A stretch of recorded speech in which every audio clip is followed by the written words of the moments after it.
Welcome back to Ride and Glide Reviews. It's an exciting day for us today because we have the Kaabo Wolf GT. That is the newest model in the Kaabo range and by far the most powerful.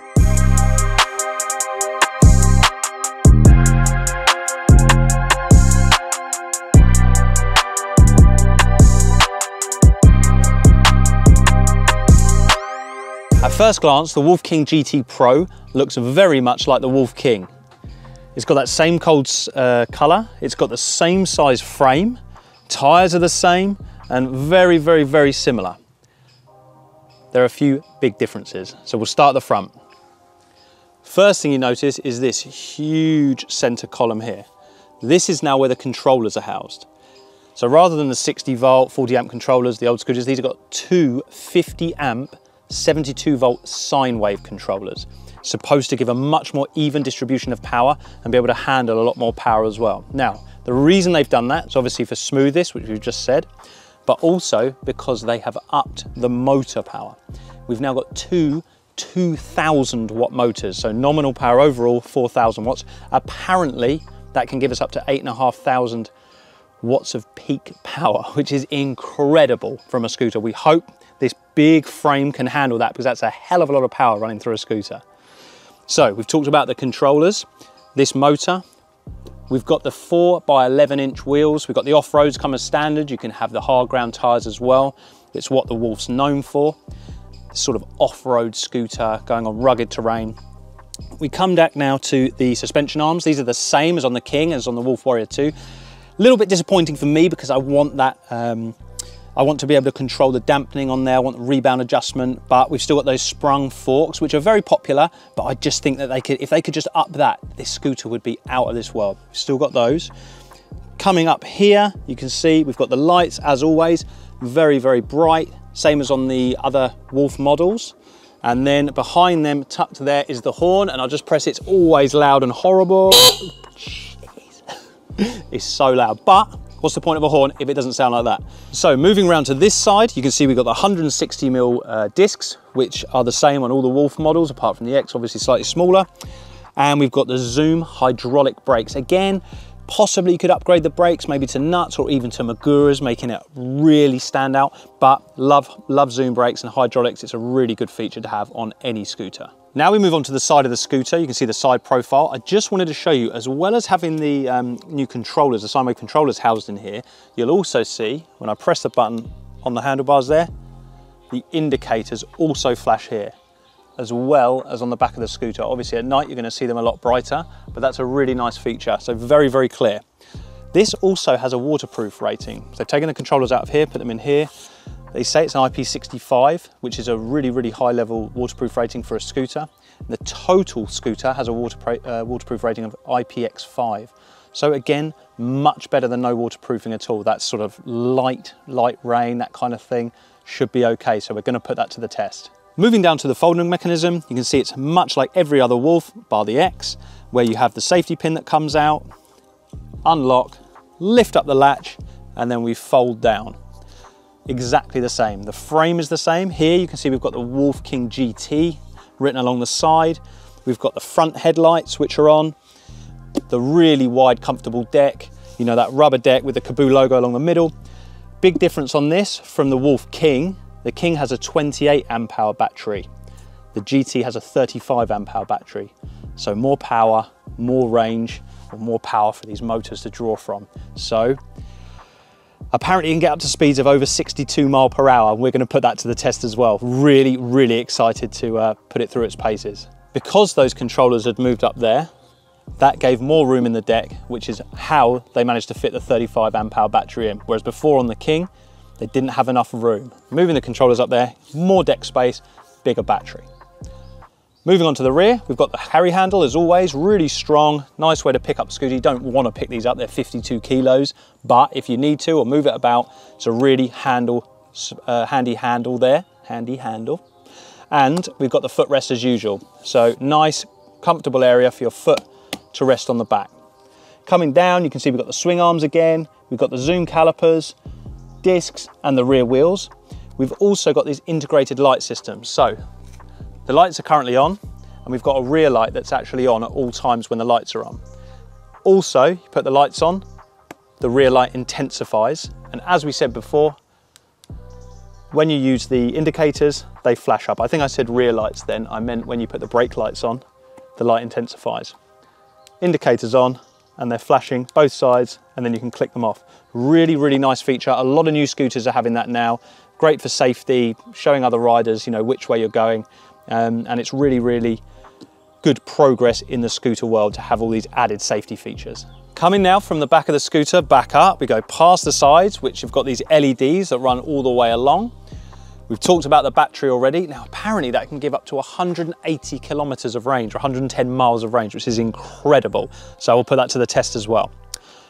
Coming up the stem, as before, much like the King, we get to the handlebars. Now, something really noticeable about these handlebars, they're definitely wider than the ones on the King or the Wolf Warrior 2.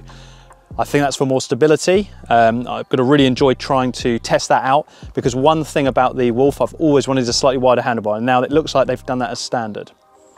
You can see here, we've got the Zoom hydraulic brakes, levers here, one on each side.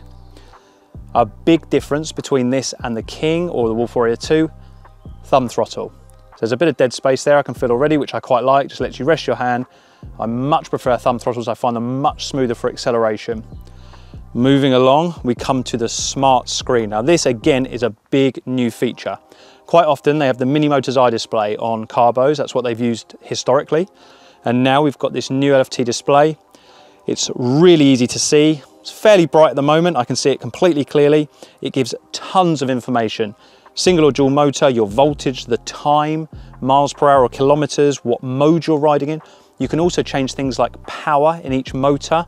You can check motor temperature and all sorts of other features. It's a really, really good addition to the Wolf Warrior range. We come across to the left-hand side. Again, got the lever. We've also got the buttons. We've got the lights on and off. We've got the horn, as we showed you. I'm not going to do that again because it's so loud. We've got the indicators. So there's sort of smart control there, which is now a feature on a lot of new scooters, and the same as what's on the Wolf X. And we've got the new display here. So this controls your smart display. The plus and minus button take you up through the modes. You've got a mode button. Well, when I say modes, through the riding modes, 1, 2, 3, 4, and 5. 5 being the fastest. 1, 2, 3, 1 is eco, 2, 3, 4, obviously let you go slightly faster, slightly faster, slightly faster. Now, we've also got on here the ability to go into the P settings. We won't go through all them now, but like we said, there are a host of features on there. There's also a USB charger on here, so you can plug your phone in, and like a lot of new other scooters, it's a really, really useful feature and seems to be a common feature now on the new ones, which again is an improvement. So what Kaabo have done here, and I'll just show you the power button there, just on the back. What Kaabo have done here is change the controllers, more powerful sine wave rather than square wave controllers, more powerful motors. They've improved the display, they've widened the handlebars, they've put a thumb throttle on, and they've given some extra functions over here as well, indicators and things like that. I'm really excited to test this out. We're going to try and push it over 60 miles an hour, we're going to hack it off-road, and we're going to put it up against some of the other fast scooters on the market to see how it compares. Just one more thing before I forget. What I really like, and what some other companies have done as well, is the plug and play system. These are waterproof connectors, or they have a waterproof rating. They pop in and out. So if anything breaks, pop them in, pop them out. So it can be super easy to fix, pop them back in. So, great scooter on the face of things. Let's take it out and have a rip.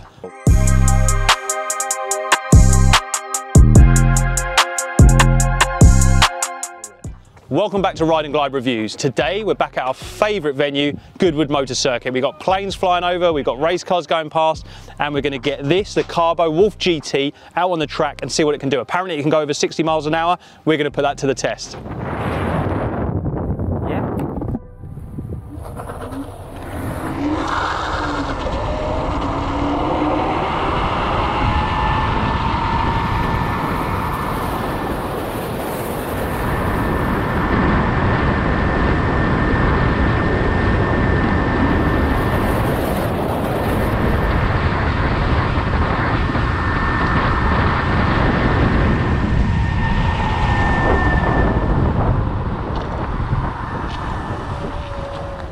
So we're back. We've done the speed run of the Wolf King GT on the track. Now, we had the draggy box on, so we had proper GPS tracking. On the screen, it got to 62.5 mile per hour. On the drag, it got to 59 mile per hour, which is the same as the King got. Now, there might be a 1 or 2 mile an hour, maybe more to get on that. We did it over a kilometre, so it was a very, very long track. We had a 73 kg rider with 7.1 kg of safety gear on, so we're at 80 kg, so it's not a massively heavy rider. We got 59 mile per hour. Now, it definitely accelerated faster than the King. Couple of more bits of feedback. They said when you pull away, immediately when you put the accelerator on, it pulls to one side slightly like that. Other than that, it felt very stable. Now, when it got up to speed, they also said it felt very stable at high speed. And when they took off the accelerator, there wasn't any speed wobble, stayed really, really stable. So that's a very, very fast scooter, 59 mile per hour. With those big motors, that battery, those controllers, the Wolf King GT, seriously impressive scooter. So, we're out on the trails now, done the speed run, done the in studio. I'm really looking forward to it. I didn't ride it on the speed runs. The guy said it was seriously powerful. We're going to test it off-road. It's really wet today. Hopefully it grips. We put the off-road tyres back on. I'm really, really excited to get going. Now, I just rode up to you in single motor, mode 1. Very, very, very slow, very controllable. I thought it was always in dual, but it's not. You can have single 5 modes, dual 5 modes. Rode up to you in single mode 1. I'm going to ride away in dual mode 5 just to show you the difference. So, single mode 1 on the way, we're going about 4 miles an hour up to you. This is how you pull away dual motor mode 5. So just climbing up the hills now, got it in dual motor mode 5. Trying to get onto some of the drier areas. It's handling it all pretty well. These wider handlebars on the GT are making quite a big difference for control. It feels a lot easier to turn. I actually love the Wolf King. I like all the Wolves actually, but I really like the King. It felt powerful. This is like nothing. I felt only really the Nami I think I can compare it to power-wise, but these wide handlebars make it feel so stable. Really, really stable running on these very, very bumpy tracks, and they're all really slippery as well. But I'm gently pressing the accelerator. It feels like it wants to go. Quite enjoyable so far. Coming down a steep section now, whoa, up a big hill, front wheel goes up and onto the little trail. Loads of roots here, it's really bouncy. It's handling it well, just trying to skid the back out a little bit on the turns. Down the slopes, loads of leaves, it's really wet. The handlebars are lovely for turning. They're annoying to get through these tight gaps, but actually for handling the scooter, really, really good. And then out we go, testing out the power of these King GT motors. Going up this really steep slippery hill is handling it with ease, and then it bites. Just off on the thick grass now, it's handling it really well. As I've said before, these handlebars make a huge difference. Just kick out the tail and then onto the hard and off we go. Coming in off the wet grass onto the ground. Oh my god, this is so slippery. Let's try and keep hold of the back. Jesus! Brakes are pretty good actually. Zooms, I've always liked them, but the power of these motors, I might be more inclined to go for something a bit better. Maybe Magura's, nuts maybe if you haven't got the money. But the power of these motors, you need a seriously decent set of brakes. Heading onto the off-road now, a little bit more. Seeing how well it handles. Really bumpy down here, really bumpy. The suspension I think could be better. I think that's one place they could really improve. It's just still a little bit jolty. It handles it so well, and like I keep saying, the handlebars are making a massive difference for steering. The display is so clear in the light as well. I literally can see it whenever I want. You can tell your speed, what mode you're in, your battery life. I'm actually going really easy on the throttle here because these wheels can spin so quickly. The motors, these two 2000 watt motors have so much power that if you put on too much, you're just spinning. So you're actually almost trying to hold it back slightly. But yeah, it's handling it well. It's really bumpy, this is, really bumpy. Let's get back on the trail now.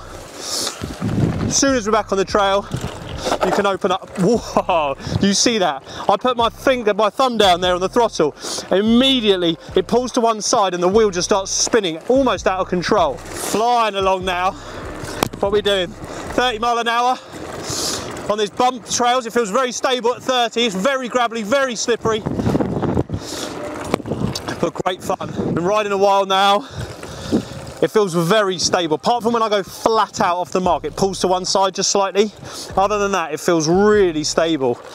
In the higher gears, 4 and 5, you don't want to be going slow in them. It's pulling away all the time. Smooth, but it's pulling away. Drop it down, makes it much, much easier. As I said, the ground's really wet. We've got the off-road tyres on, which are handling that pretty well. It's very comfortable. On the big bumps, as I said, the suspension I just think could be slightly better. But if you're going for power, fun, you can't do much better than this. It really is. A fun machine. Paths are getting really wet now. Still feels stable on here. You can see how slidey they are though. You just got to look at that. Just cruising through the leafy path now. It's really slippery out here. It's really good fun on this though.